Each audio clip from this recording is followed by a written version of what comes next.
Pwede po ba kayong tumayo? At meron konting sorpresa, meron yata house and lot na ibibigay sa inyo. Pero yung susi lang muna ang ibibigay, tsaka na yung bahay. Diyan po. Ayan. No, alam nyo, in-honor po namin lahat ng father. No? Ako din po ay isa rin pong ama sa 4 na anak. May 4 na po kong kids. No? At nagpapasalamat po kami sa pagpuprotect nyo sa family, sa pagpuprovide nyo sa family, at sa pagmamahal nyo sa family at sa inyong mga anak. No, alam niyo, it's a privilege na matawag na Father. Alam niyo kung bakit?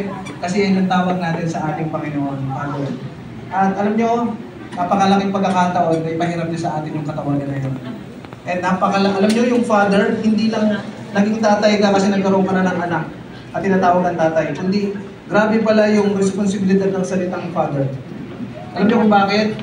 Kasi pwedeng yung maging pagtingin niya sa Diyos ay yung pagtingin niya sa inyo bilang tatay niya dito sa lupa. Kaya malaki yung responsibilidad natin na mas mailapit yung identity ng Panginoon, yung karakter ng Panginoon sa pagpapakita natin bilang tatay sa ating mga anak. So I want to pray for you mga kapwa ko tatay, mga kapwa ko father. No? Mga sa ating mga kapatid, pag-pray natin sila, samahan nyo ko sa pananalangin. Kung katabi ninyo yung tatay nyo, kung katabi ninyo yung husband nyo, na pag-pray natin. Let's pray mga kapatid. Lord, salamat Panginoon sa buhay ng aming mga ama. Dahil Lord, wala kami dito kung wala po yung aming tatay. And Lord, I pray na strengthen them, Panginoon. Bigyan sila ng kalakasan kasi sila yung provider, sila yung protector ng aming pamilya. And Lord, dalangin ko, Panginoon, yung wisdom na ibigay mo sa kanila sa pagpapatakbo ng pamilya. I pray na sila yung magiging leader, no? Responsible leader ng kanilang mga tahanan, responsible lover ng kanilang asawa at kanilang mga anak. And I pray that you have, Lord, that bless mo sila, Panginoon, that you will bless them sa lahat ng aspeto ng kanilang buhay, Panginoon. Empower them, kasi alam ko, Panginoon, na bilang isang tatay, Panginoon, bilang isang ama, ay nakakapagod, Panginoon. Kasi sila, Panginoon, yung namumuna, umahatak at bumubuhat sa pamilya, Panginoon. I pray, Panginoon, na encourage mo sila, yung blessing of encouragement, Panginoon, sa kabila ng mga discouragement na nararanasan nila sa buhay. Lord God, bigyan mo sila ng malakas na pangangatawan, Panginoon, dahil alam ko sila yung nagtatrabaho para sa pamilya, Panginoon. Maraming salamat sa aming mga tatay, Panginoon. And dalangin ko, Panginoon, nabigyan mo sila ng karunungan, Panginoon, as a father of their home, Panginoon. Maraming salamat po. Lahat ng kapatid, pasalamat. In Jesus' name we pray. Amen and amen. Yan, maraming salamat po. Palakpakan po natin yung ating mga tatay. Maraming salamat po. Ako po, marami rin po ako natutunan sa aking tatay o sa aking ama. My father is 71 right now, kasi 72 na, no? At marami akong natutunan na i-apply ko din sa aking buhay. No?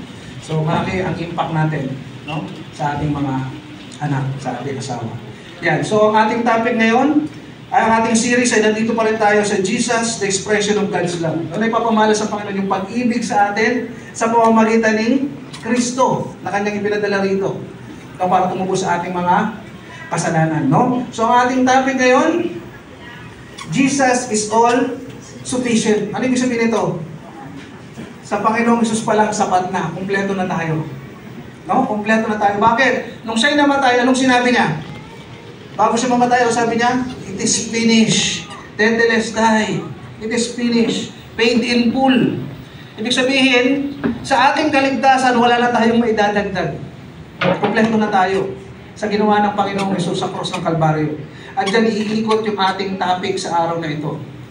Na hindi tayo maliligtas sa ating mga gawa o sa ating mga paniniwala, sa ating mga pamahiin, sa ating mga superstitious beliefs. Kasi yan yung nagiging problema ng panggagalingan ng ating topic for today.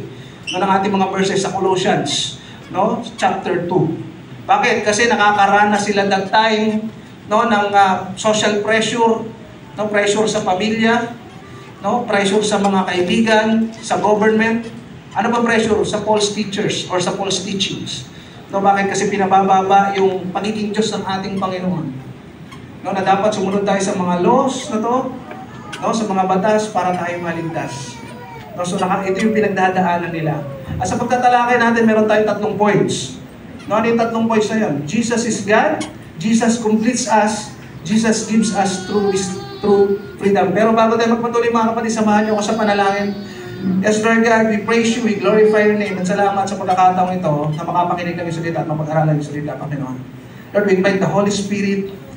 Lord, kayong umilo sa sandaling ito. Panginoon, itago niyo lamang ako sa inyong likuran, Panginoon, at kayong mangusap sa aking mga kapatid na ito, Panginoon. Na hindi lamang ito magdudulot ng information sa kanila, kundi magdudulot ng transformation sa kanilang mga puso, Panginoon. I pray that you, Lord, prepare mo, Panginoon, yung kanilang puso at isipan na handa silang tanggapin ang iyong salita, Panginoon. Maraming salamat po. In Jesus' name we pray. Amen. Ayan. So, punta tayo rito. Kaya ganun na lamang yung pagmamalasakit ni Paul. No, kasi ayaw niyang masway. No, ayaw niya yung mga mananampalataya na yon na malayo sa totoong paniniwala sa Panginoon. No, kaya ito yung sinasabi niya. Punta tayo sa unang point natin, Jesus is God. Sabi ni Paul, nais ko ngang malaman ninyo kung gaano katinding laban ang pinagdaraanan ko para sa inyo. Nagkakaroon siya ng burden that time. Kasi nga, baka nga malayo yung mga kapatid, no, sa totoong pananampalataya sa Panginoon. Baka masway sila sa ibang paniniwala kasi nga doon sa mga false teachers. So nagkakaroon siya ng burden. At anong laban yung pinagdadaanan niya? Laban sa pananalangin. No? Sabi niya, ito yung matinding laban na pinagdadaanan ko, panalangin kayo. Kasi may burden ako sa... Si Paul pinapakita niya yung burden sa ministry. Yung burden sa mga kapatiran. Yung burden sa gawain ng Panginoon. Tanungin ko kayo mga kapatid, dito ba sa church, nagkakaroon tayo ng burden pag nakikita natin may kakulangan sa mga ministry? Dito ba sa church, may burden ba tayo na ipanalangin yung nasa kaliwa mo?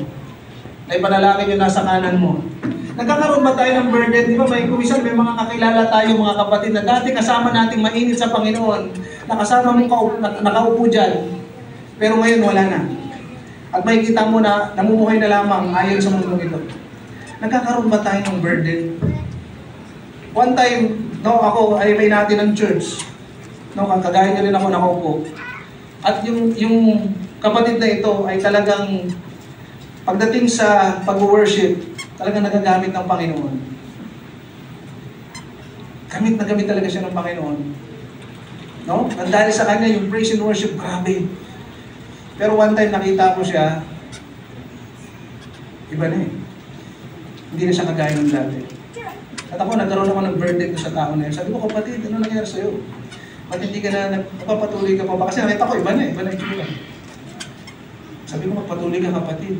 Sayang yung nasimulan natin. Kayo ba nagkakaroon din ng burden para sa gawain ng Panginoon sa tao? Kakaroon ba tayo ng pinapanalangin ba natin? Alam nyo, we have to pray for one another, especially the leaders. Kasi sila yung prone sa attack ng kaaway. No? Pagpanalangin natin yung bawat isa. At tanong, ano ba yung kinabibigatan ng puso mo ngayon? And sometimes kung ano yung kinabibigatan ng puso mo, yan yung laman lang talaga ng puso mo. Pwede yung bigat mo sa trabaho lang.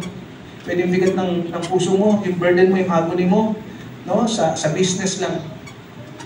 Pero nagkakaroon ba tayo ng burden para sa gawain ng Panginoon? Yung sinasabi ni Paul, ako, grabe yung burden ko sa inyo, kapatid, mga kapatid. Kaya pinapanalangin ko kayo. Kaya yung sinasabi ni Paul dito. At sabi niya, ginagawa ko ito. Ano ba yung ginagawa niya? Unang-una, pinapanalangin niya yung mga kapatiran sa Panginoon. Yun yung laban niya. Pangalawa, ito yung ginagawa niya. Sabi niya, binabalaan namin at tinuturuan ng bawat isa ng buong karunungan upang ang bawat tao ay mahirap naming nasa ganap na kalagayan kay Kristo. Nagtuturo talaga siya ng matindi. Ng buong karunungan. Bakit? Gusto niyang mahirap ng may maturity yung body of church sa Panginoon. Ganun yung kanyang ginagawa. Bakit niya ginagawa to?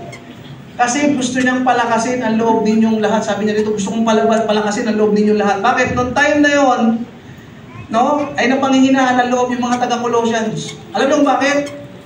Kasi dahil sa pressure ng false teachers, ng false teachings. Pangalawa, social pressure. No, pwedeng pressure sa pamilya. Ako po, naranasan ko po yan yung pressure na yan.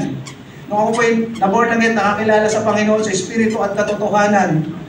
No? Naranasan ko yung pressure na yan. Sabi sa akin, especially ng parents ko, sabi sa akin, anak, meron na tayong paniniwala dati ah.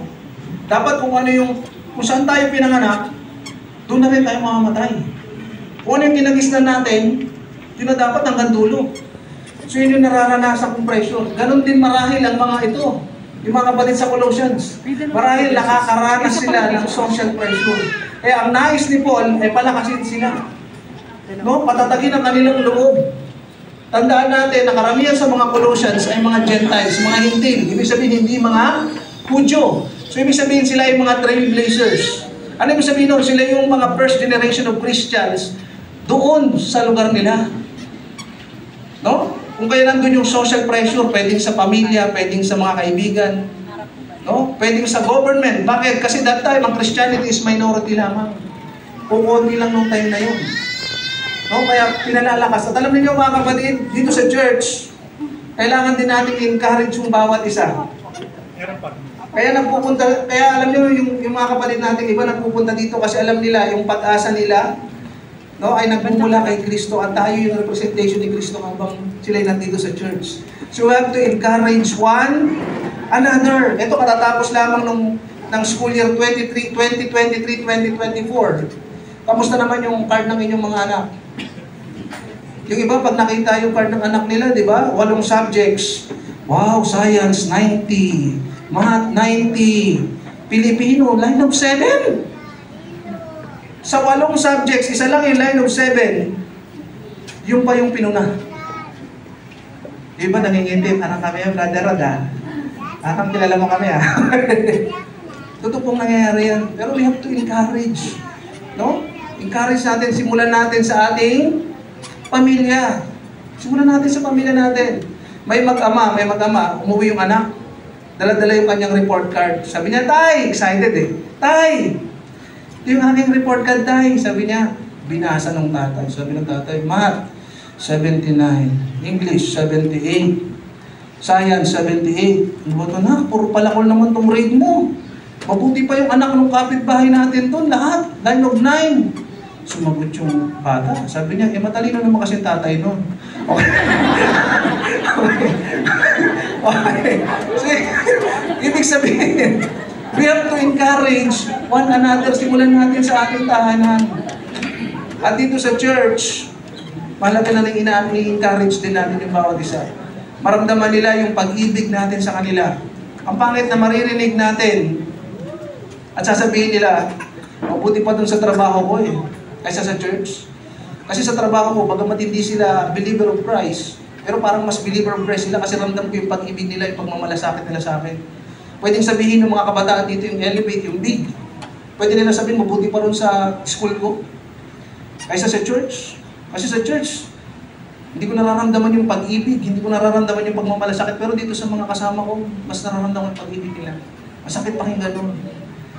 O kaya sinasabi ni Paul, pinalalakas ko kayo at maganda dito manggaling sa church yun. No, isa pa, ano sabi niya? At pag-isahin kayo sa pag-ibig. Ano ibig sabihin nito? Sabi ko, paano kaya magiging ang resulta nito ay sa ganun malalaman at maunawaan ninyo ng lubos ang lihim na plano ng Diyos tungkol kay Kristo kung may pag-ibig? Sabi ko, paano malalaman yung lihim ng Diyos na dahil sa pag-ibig, doon ko natutunan na kapag may pag-ibig pala, nandun yung unity. Di ba? At pag may unity, nandun yung acceptance. Parang dito, galing tayo sa iba't ibang bubong. Galing tayo sa iba't ibang pamilya.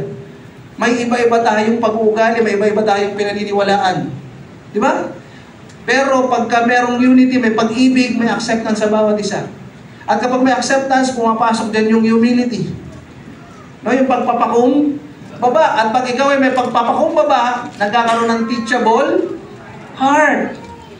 At kapag may teachable heart, merong submission to authority. At kapag may submission to authority, matututo tayo at sa ganoon, malalaman at maunawaan nyo ng lubos ang lihim na plano ng Diyos tungkol kay Kristo.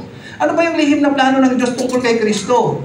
Sa Genesis 3:15 pa lamang, nung nagkasala si Eva at Adan, nung kainin nila yung prutas, sabi nila dapat si Eva at Adan, Pilipino na lang eh. Kasi imbis na yung prutas yung kakainin nila, yung ahas yung kakainin. Okay. Okay. Di ba? Nung kainin nila, ang sabi ng Panginoon sa kanila, sabi niya, yung binhi mo ng babae at yung binhi ng ahas, no, maglalaban. At ang dudurog daw, yung binhi ng babae, yung nandudurog sa ulo ng ahas. Yun yung lihim na sinasabi rito na darating yung panahon sa mga propesiya, may ipapanganak ng papangalanang Emmanuel, na ipapanganak ng dalagang birhen. Di ba? Na magiging, magiging tagapagligtas saan? Hindi sa mga Romano that time, kundi magiging tagapagligtas sa ating kasalanan, na magbibigay sa atin ng kaligtasan. Yun yung malalaman natin pag may pag-ibig.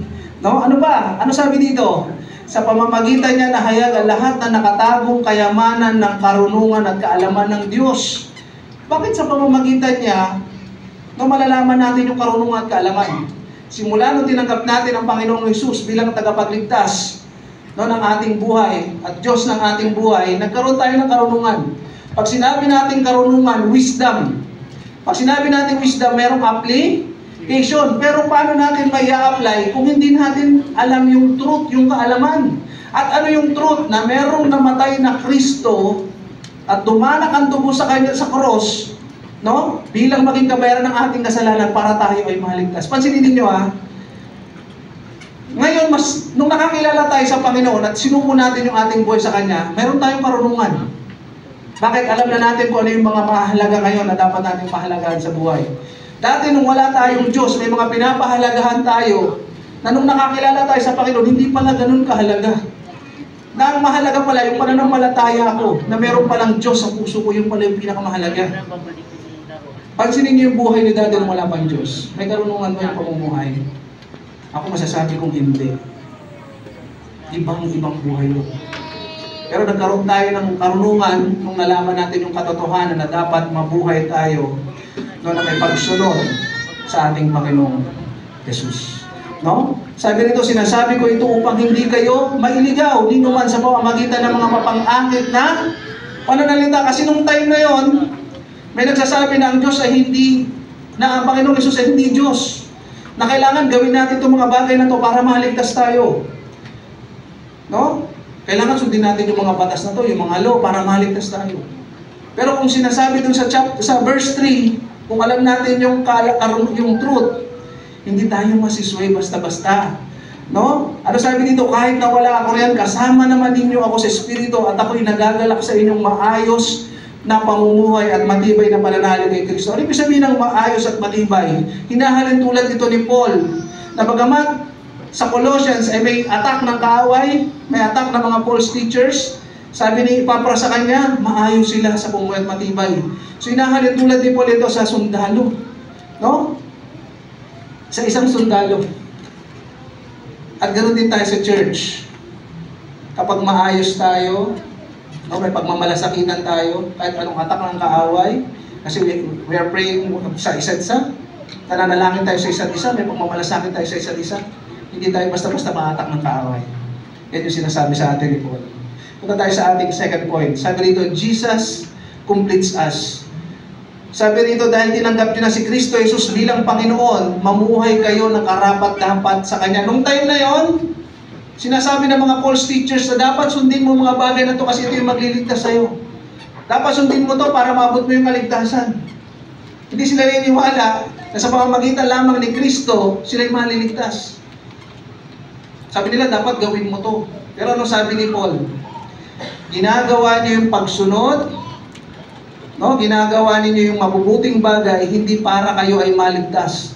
Kundi ginagawa niyo to kasi ligtas na kayo sa pamamagitan ni Kristo. So, ibig sabihin pala, gumagawa tayo ng mabubuting bagay, hindi para maabot natin yung kaligtasan, kundi ginagawa natin to bilang resulta, no, ng naranasan nating pag-ibig at pagliligtas ni Kristo. Mga kapatid, meron ba ritong ginagawa mo yung bagay-bagay na to kasi alam mo ito yung magliligtas sa'yo? Ay, para pagawin ko to, gawa ko mabuti para plus 10 ako kay Lord. Plus 10 ako sa langit. Ganun ba yun? Pero sinasabi rito, resulta lamang yan ng naranasan mong pag-ibig at pagliligtas ng Panginoon. Sabi rito, patuloy kayong lumago at tumibay sa Kanya. Parang inahalin tulad dito sa isang puno na nagpapalalim ng kanyang ugat sa lupa. At ganoon din tayo sa Panginoon. Pag tayo'y nagpapalalim sa ating pananampalataya, tayo ay nagiging tumitibay tayo sa Kanya. No? Ngayon, mga kapatid, paano tayo titibay sa Panginoon? Paano tayo titibay sa pananampalataya sa Panginoon? Kailangan hawakan natin yung salita niya. At sa paghawak natin sa salita niya, kailangan natin ng 5 daliri. Ano yung una? Kailangan hear. Makinig ng salita ng Diyos. Pangalawa, read. Magbasa ng salita ng Diyos. Pangatlo, study. Iba yung read sa study. Kasi yung study, binabasa mo talaga na may pangunawa. Next, memorize. No? Nung tinukso ang Panginoon, anong ginamit niya? Yung salita ng Diyos. Yan yung sword natin. Kasi sa salitang sword, nandun yung word. No? So, ang sandata natin ay yung word ng ating Panginoon. Next, after mong memorize, no, yung iba rito, ano pa proud na proud pa, no? Matthew 6:33. For God so loved the world that He gave His own. Sabi ni Satanas, mali. Grabe. Di ba tapisaduhin natin na maayos? Yeah? Memorize.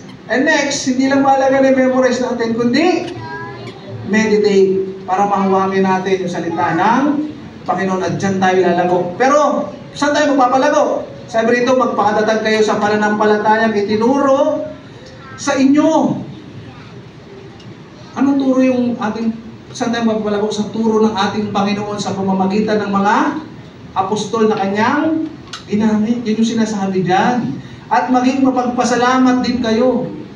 Nung una hindi ko ito mag-hits, yung pinag-aaralan ko, sabi ko, maging mapagpasalamat. Pag mapagpasalamat ka pala, nalalayo ka sa kasalanan.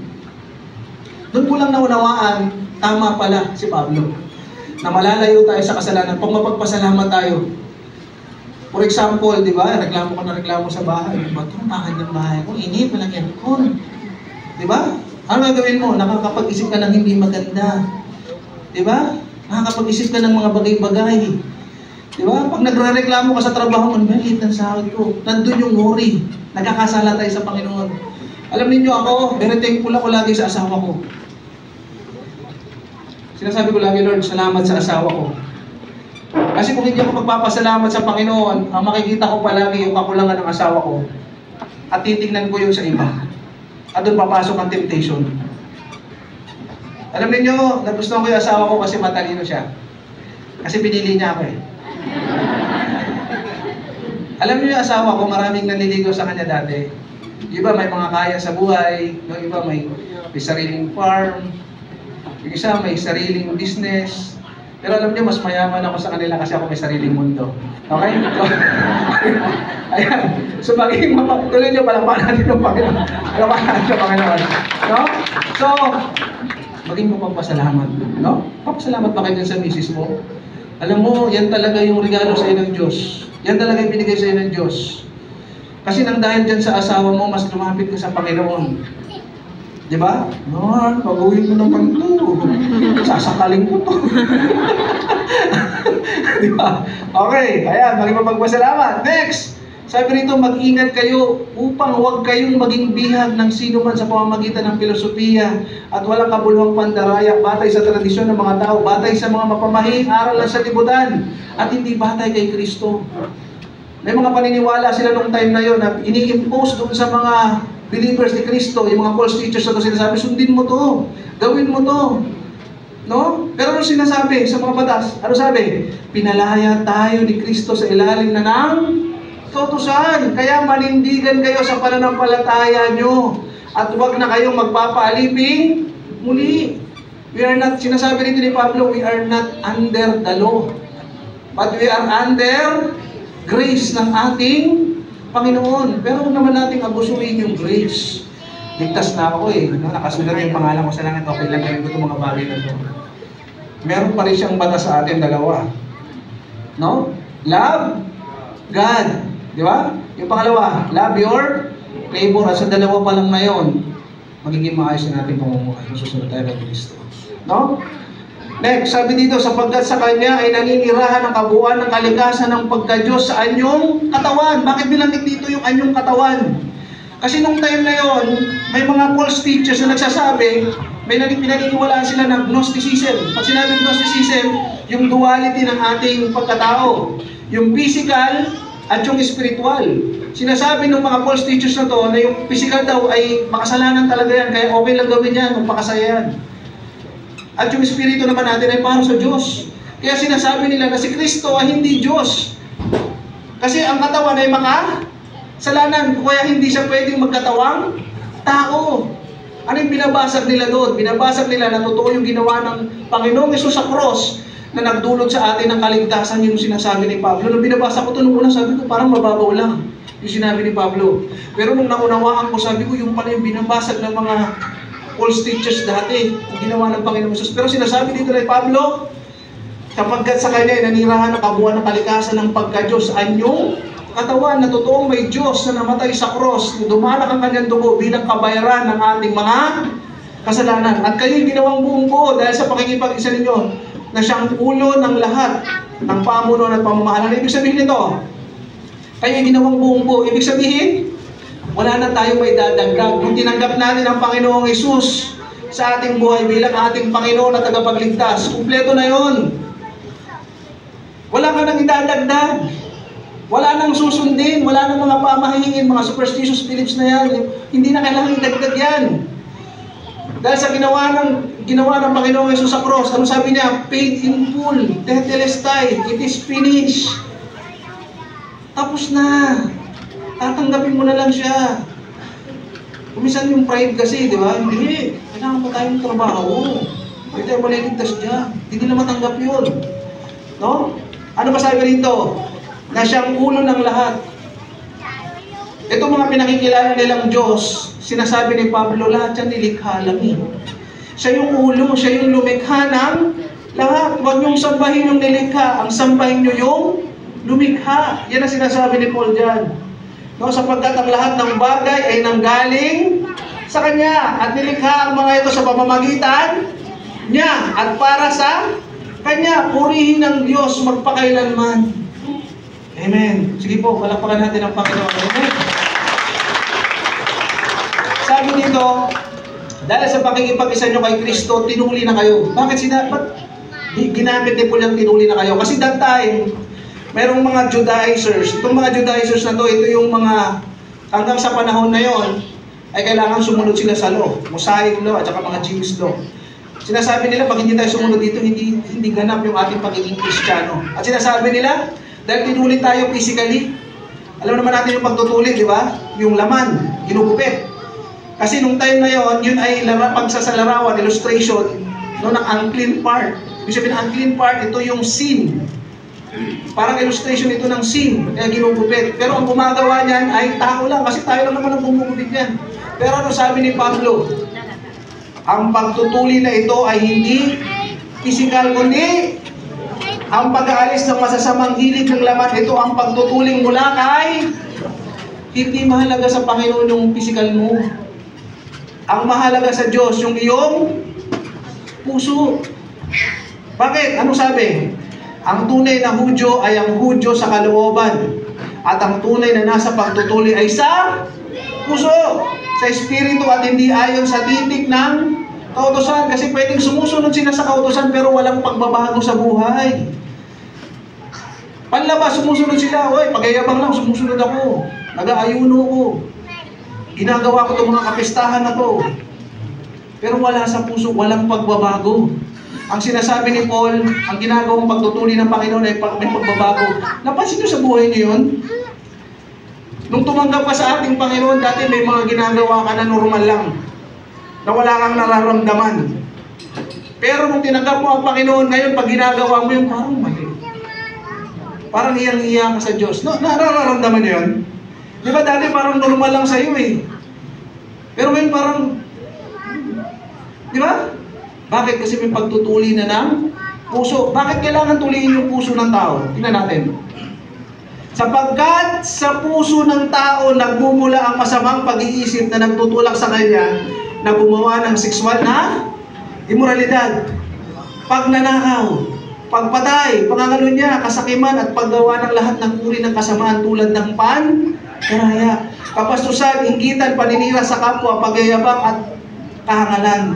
Ang lahat ng kasamang ito ay nagagaling sa puso ng tao. At siya nagpaparumi sa kanya. Kaya ang ginagawa sa atin ng Panginoon hindi ng pisikal na pagtutuli, kundi pagtutuli sa puso. Bakit? Kasi kapag ikaw ay nananampalataya na sa Panginoon, dapat may ebidensya. Amen? Christian ako. Christian pala yan. Di ba? Mas maganda yung hindi ka nagpapakilala, pero nakikita nila sa iyong buhay. Merong Bago.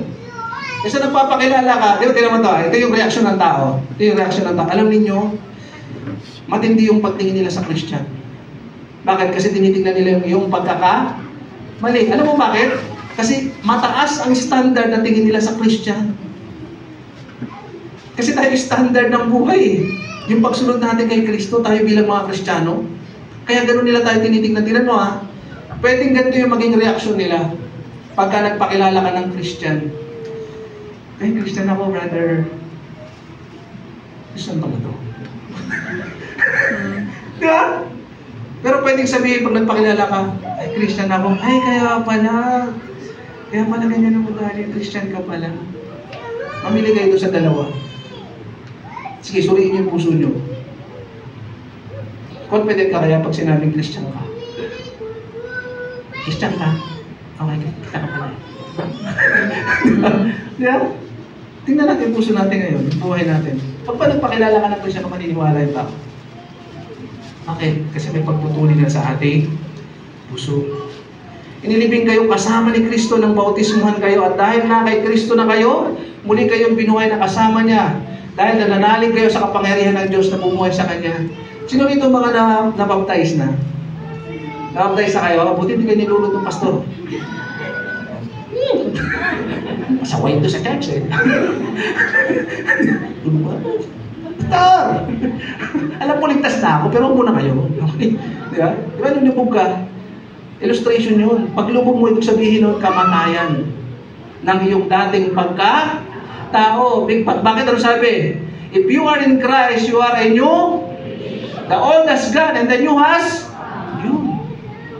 May ebidensya. Diba? Pagtayo mo, new life. Dapat new life na. Sabi nga, hindi tayo parang aso na pag iniluwa ay kakainin mo ulit. Dahil yung sa pakikipag-isa natin kay Kristo, no, kaya tayo nahaliligtas. Laging inuulit ni Pablo yun, dahil kay Kristo, tinuturo tayo lagi kay Kristo. No? Ano sabi dito? Nung una, tinuturing kayong mga patay ng Diyos dahil sa mga kasalanan ninyo. Pero ngayon, binuhay kayo ng Diyos kasama ni... Ano ibig sabihin ng patay dyan? Babalik tayo sa Genesis, sa panahon ni Eva at Adan, na kung saan sinabi ng Panginoong Hesus, huwag niyong kainin. Do not eat from the tree of knowledge of good and evil. Bakit? You will surely die. Ibig sabihin ng die doon, no? Yan ay separation from God. Kaya nung kinain nila yun, anong ginawa? Pinalaya sila sa Garden of Eden. At yan ay illustration na balang araw dahil sa ating kasalanan. No, naminana natin kay Eva at Adan. At dahil sa ating sinful nature, darating ito pag hindi natin tinanggap ang ating Panginoon, ay makakaranas tayo ng separation from God sa impyerno. Yun yung sinasabi diyan. Pero, sabi rito, pero ngayon, binuhay kayo ng Diyos kasama ni Kristo nung tayo nakipag-isa sa Kanya, pagtanggap natin sa Kanya bilang Panginoon at tagapagligtas ng ating buhay. Pinatawad niya lahat ng kasalanan natin. May mga pananagutan dapat tayo sa Diyos dahil hindi natin natupad ang mga kautusan. Tanongin ko yung mga kapatid. Yung 10 utos ba? Alam niyo yung 10 utos na yan? Pinadami pa ng mga Hudyo yan. Ginawa pa nilang 600 plus yan. Tanongin ko kayo mga kapatid. Tanongin ko kayo. Yung mga utos ba na to ay talagang ginawa para masunod ng tao? Call a friend. Talagang pag ginawa ito para masunod ng tao? Ito, bigyan ko kayo ng example. Anong sabi sa Bible, sa Old Testament, sa 10 utos, ano sabi? Huwag kang papatay. Pero sa panahon ni Kristo, ang sino mang mapuot sa kanyang kapwa ay pumapa. Napuot ka na ba sa kapwa mo? Oh, brother, katabi ko nga eh. Di ba? Hindi talaga masusunod eh. Ano sabi sa Bible? Sa mga lalaki, sabi, huwag kang lunya. Pero ang sabi ng Panginoong Hesus, ang sino mang tumitingin sa babae na merong pagnanasa ay mga lalaki. Nagtingin na ba kayo ng may... Di, brother, ito, sa ibang church yun. Wala dito sa Sisi Valenzuela. Di ba? Lahat tayo nagkakasala. Anong gamit nun, brother Rod, kung hindi talaga ginawa yun para masunod? Pinapakita yun bilang salamin na hindi natin kayang iligtas yung ating sarili dahil hindi natin kayang sundin yung mga utos na yun. Kung kaya kailangan natin ng Kristo sa ating buhay para tayo ay maligtas. Amen. Pwede ba palakpakan natin, Panginoon? Kung masusunod yun, tanong ko kayo, kabisado nyo ba sa pangutos? O, tinan nyo, lahat tayo, impyerno kung yan ang basihan. Di ba, di mo kabisado eh. Di ba? So, ginawa ito. At ang kailangan natin, hindi sa utos na ito nakasalalay ang ating kaligtasan, kundi sa ating Panginoong Jesucristo. No? Ano sabi pa? Doon din sa krus nilupig ng Diyos ang mga espiritong namumuno at may kapangyarihan at ipinakita sa lahat na ang mga ito ay bihag na niya. Nung namatay ang Panginoong Hesus sa krus, ang tawag doon victory. Bakit? Nabayaran yung ating mga kasalanan. Akala ni Satanas, yes, namatay ang Diyos, namatay si Jesus. Hindi niya alam na yung pagkamatay ay hindi pagkatalo ng Panginoon, kundi yun ay katagumpayan ng Panginoon na mabayaran yung mga kasalanan. Bakit? Kasi yung mga dating nasa ilalim ng darkness dahil sa kasalanan ay ngayon ay pwede nang mapunta sa light ng ginawa dahil sa ginawa ng ating Panginoong Jesucristo sa krus. Sa pagtanggap natin sa Panginoong Jesucristo sa krus. Yun yung kabayaran. Ngayon, anong sabi rito? Ano sabi rito? Iniligtas niya tayo mula sa kapangyarihan ng kadiliman at inilipat tayo sa karyaan ng minamahal niyang anak. Mula dati sa tatay natin, kay Satanas, ngayon panibago na. Na kay Jesus Christ na tayo. At sa pamamagitan ng kanyang anak, tinupos niya tayo na ang ibig sabihin ay pinatawad na ang ating mga kasalanan. Tanggapin natin ang ating Panginoon sa ating buhay. Siya yung magliligtas sa atin. At dahil doon parang pinicture ni Paul na parang yung Roman general ay nanalo sa labanan. Ano sabi niya? At ipinakita sa lahat na ang mga ito ay bihag na niya. Sino yung bihag niya? Kasi talunan na. Sino? Si Satanas at ang mga demonyo. Ito yun, no? Yung picture, parang Roman general na nandun na yung kanyang mga bihag, captives galing sa digmaan na yung panalo niya. Ganun yung sinasabi sa atin. Kaya mga kapatid, ito na lang gagawin ni Satanas. Maging aware kayo. Maging handa tayo. Sasabihin sa'yo ni Satanas, ano ka ba? Praise and worship, pataas-taas ka pa ng kamay. Dati ka namang sabungero. Dati ka babaero, sugalero. Yung katabi mo, marites dati. Pero labanan mo ng salita ng Panginoon. Sabihin mo, hindi na ako marites. Ngayon ako ay good sa marites na. Kasi na lang palitan na ako. Yun na lang ang gagawin sa atin ng ating kaway. Pero ano sabi? Tapos na yung laban. Tapos na. Tapos na. Sabihin mo, pag ginagano ka ni Satanas, hindi. Bayad na ni Kristo. Paid in full. Hindi mo pwedeng sabihan ng mga ganyan kasi paid in full. No? Nandun yung katagumpayan ko dahil kay Kristo. No? Next, sabi rito, Jesus gives us true freedom. Ang Panginoon na nagbibigay sa atin ng tunay na kalayaan. Bakit? Kaya nga huwag na kayong madadala sa mga tao na magsasabi na sa inyo kung ano ang hindi dapat kainin o inumin. Kasi may mga batas sila dati, may tinatawag na Nazirite, na kung saan hindi na dapat uminom, hindi sila inom ng alak o kaya hindi nagpapaputol ng buhok. Yun ay pagpapakita na mas ahead kami sa inyo, mas banal kami sa inyo. Parang ganun. Pero ano sinabi ng Panginoon? Ipinagbabawal nila ang pag-aasawa at ang ilang uri ng pagkain. Mga pagkain nilikha ng Diyos upang kainin may pasasalamat. So ibig sabihin, hindi na, kung baka hindi na tayo magkakasala dahil sa mga pagkain na to, dapat may sundin tayong pagkain. Hindi na. Bakit? Kasi nilinis na ng lahat ng Diyos at dapat natin tanggapin ng may pasasa. Other Lord. So ibig sabihin, lahat pa nakakainin na natin. Diba? Mag-ingat kayo, baka naman mayaman sa kolesterol yan. Okay, di ba? Huwag kayong kain ng kain. Pwede kayo nila, pero ano lang, no? Sabi rito ng mga mananampalataya at nakakaunawa ng katotohanan. Ang lahat ng nilikha ng Diyos ay mabuti at walang dapat ipalagay na masama. Sa halip ay dapat tanggapin may pagpapa sapagkat ang mga ito ay nilinis na ng salita ng Diyos at ng panalangin. Sabi rito, sabi ng iba, dapat sumunod ka sa mga kapistahan. Pero nung sabi, anino lang ang mga ito nang inaasahan noon na darating at si Kristo ang katuparan nito. Ibig sabihin, magbigay ako ng halimbawa ng isang kapistahan dati. Alam niyo yung Feast of the Passover? Na kung saan nung sila ay alipin sa Egypt. Ano sabi ng Panginoon noon? Kasi pinatigas niya yung puso ng Paraon, di ba? Di ba? Ano sabi? Pag kailangan maglagay nyo ng dugo sa, anong dugo yun? Dugo ng kordero. Ngayon, pag dumaan doon yung angel of death, at nakitang walang dugo, ano mangyari? Mamamatay ang mga panganay. Pero pag nadaanan niya na merong dugo sa hamba, dadaanan niya lang yun. Sabi ng Panginoon, sabi ni Paul, anino lang yung mga yun. Hindi kayo doon maliligtas kasi katuparan yun ng gagawin ni Kristo. Yung hamba nagre-represent ng kahoy sa cross.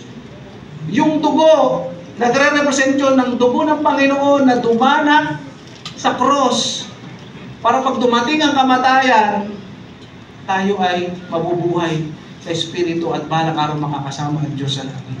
Yun ang ibig sabihin mo, ni Pablo. Kaya hindi na dapat, sabi niya, hindi nyo magliligtas sa atin eh. Anino lang yung mga yan. Sabi rito, yung araw ng pamamahinga. Alam niyo yung Sabbath day, nung time na yun, grabe yun. Bawal ka pati magbukas ng switch ng time nila. Bawal ka gumawa ng mga bagay-bagay, dapat pahinga ka lang talaga. Ayun. Diba? Nung time na yun, gano'ng kaseryoso. Nung time na yun, ang Panginoong Isus ay nagpagaling nung merong yung paralisado yung kamay na lalaki. Nung nakita ito ng mga Pariseo, ano sabi nila? Ba't mo pinagaling araw ng pamahinga ngayon At dahil doon pinagplanuhan na nila na ipapatay si Kristo, ganun katindi sila sa pagdating sa law. Pero nung sabi ni Pablo, Kristo ang katuparan lahat ng mga bagay na yan. Hindi yan ang pinakamahalaga. Mahalaga yung relasyon natin sa ating Panginoon. No? Ano sabi dito? Sapagkat hindi na dapat maghari sa inyo ang kasalanan dahil kayo wala na sa ilalim ng, inulit na naman ni Pablo sa mga taga-Roma, kundi nasa ilalim na ng kagandahan loob ng Diyos. We are not under the law, but we are under the grace of God. No? Sabi rito, huwag kayong padadaya sa mga taong umihikayat na kailangan ninyong pagkaitan ng inyong sarili at sambahin ng mga anghel. At ano sinasabi niya rito? Parang inahalin tulad, alam niyo si Paul mahilig mag-illustrate yan tungkol sa sports. Kaya lagi niya sinasabi race, karera, di ba? Ngayon naman sinasabi niya rito, huwag kayong madadaya. Parang sa laro na nadadaya. Bakit? Kasi nung time na yon, yung mga false teachers na to, sila yung referee, sila yung judge. Nagagawa sila ng rules na pag hindi sumunod yung player, sasabihin nila disqualified ka. Hindi ka makapunta sa langit, hindi ka kikilalanin ni Kristo pag hindi mo sinunod itong mga rules na to. Yun ang sinasabi dyan. Kaya sabi niya, huwag kayong padadaya. Hindi na natin kailangan, hindi yan ang magliligtas sa inyo.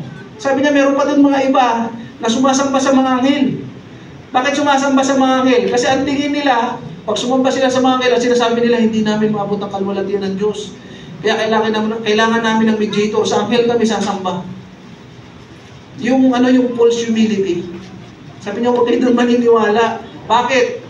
Ang kabaligtaran nun, sabi niya rito, pinaninindigan nila mga ito dahil sa mga pangitain nila na pagyayabang lang. Kala mo nagpapakumbaba, pero pinapakita nila kunwari, ay banal lang. No, kundi ito yung pagyayabang lang, walang kabuluhan at gawa-gawa lang na makamundo nilang pag-iisip. Wala silang kaugnayan kay Kristo na siyang ulo natin. Pag hindi si Kristo ang ibinibida at itinuturo, hindi siya yung ulo. Kahit pag lumago yan, sabi niya walang kwenta, walang kabuluhan yan. Bakit? Iba yung ulo nila. Ano sinasabi niya? Siya ang nag-uugnay at nag-aalaga sa atin na kanyang katawan sa pamamagitan ng mga magkakaugnay na bahagi nito. Ano sabi? Jesus is the head of the church and we are the body. Kung tama yung ulo na sinusunod natin, na ang Panginoong Isus, nandun yung increase, nandun yung growth. Bakit? Ano sabi? Sa ganoon, lumalago tayo ng naayon sa Diyos.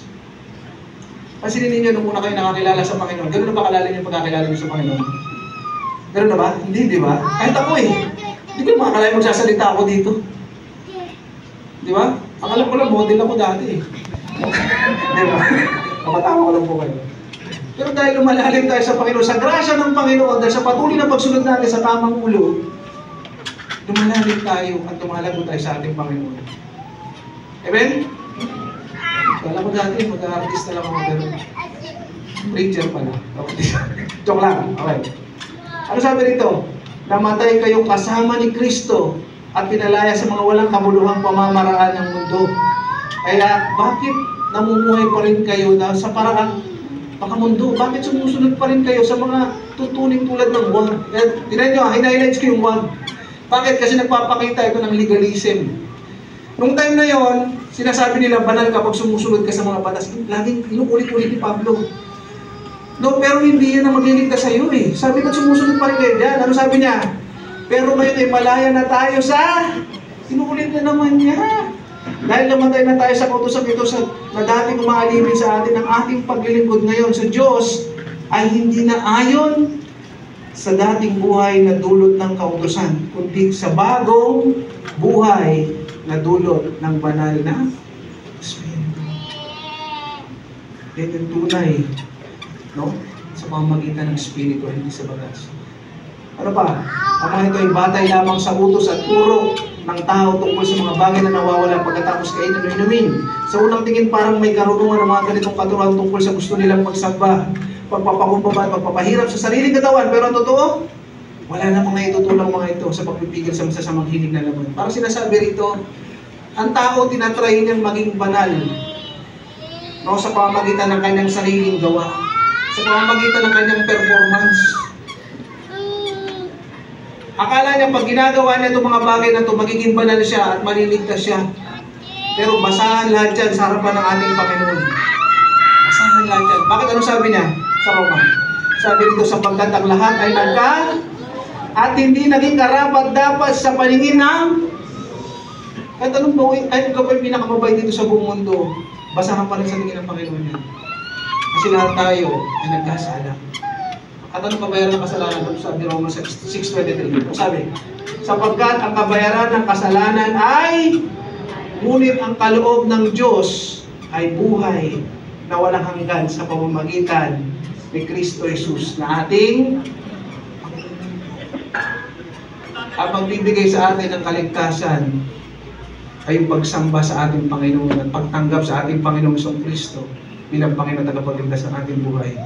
Yung maniwala tayo sa ginawa niya sa cross bilang kabayaran ng ating kasalanan. Ano sabi sa John 3:16? For God so loved the world that He gave His only begotten Son, that whoever believe in Him will not perish at have everlasting life. Tignan nyo ikaw ba kaya ito Kumisa kasi binabasa lang natin yung John 3:16, kabisado ko yan. Favorite verse ko yan. Bible verse ko yan. Pero sa may mga anak ngayon, halimbawa yung kapitbahay nagkasakit sa atay. Kasabi mo ba, anak, may sakit kasi yung kapitbahay, pwede ba i-alay yung atay mo? Baka pwede magreklamo yung anak mo eh. Ano, totoo? Yeah, pwedeng gawin din ni Kristo yun eh. Ba't naman ako? God the Father. Di ba? Ba't ako? Yung anak mo hindi mo mayala eh. Pero sa Diyos. Dapat ma-appreciate natin yung ginawa ng ating Panginoon. At dapat tayo sumamba sa Espiritu at katotohanan na siya talaga yung Diyos na makakapagbigay sa atin ng kaligtasan. Ito sasabihin ko sa inyo kapatid, hindi mahalaga kung ano yung ginagawa mo sa Panginoon, pero ito yung pinakamahalaga yung ginawa ng Panginoon para sa iyo. Hindi mahalaga kung ano yung pangako mo sa Diyos, kundi ang mahalaga yung pangako sa iyo ng Diyos. Bakit siya yung nagpapako para matupad lahat ng mga pangako? Kaya, Jesus is all sufficient. Wala na tayong may dadagdag sa kaligtasan. Sa performance, wala na. Kumpleto na tayo kay Kristo. Tanggapin mo siya ng buong puso bilang Panginoon at tagapagligtas ng iyong buhay. Bago ko tuluyang magtapos, no? May hinanda, no, ang exalt, brother, no? Tinatawagan natin ang exalt, no, bago kayo mag-pray.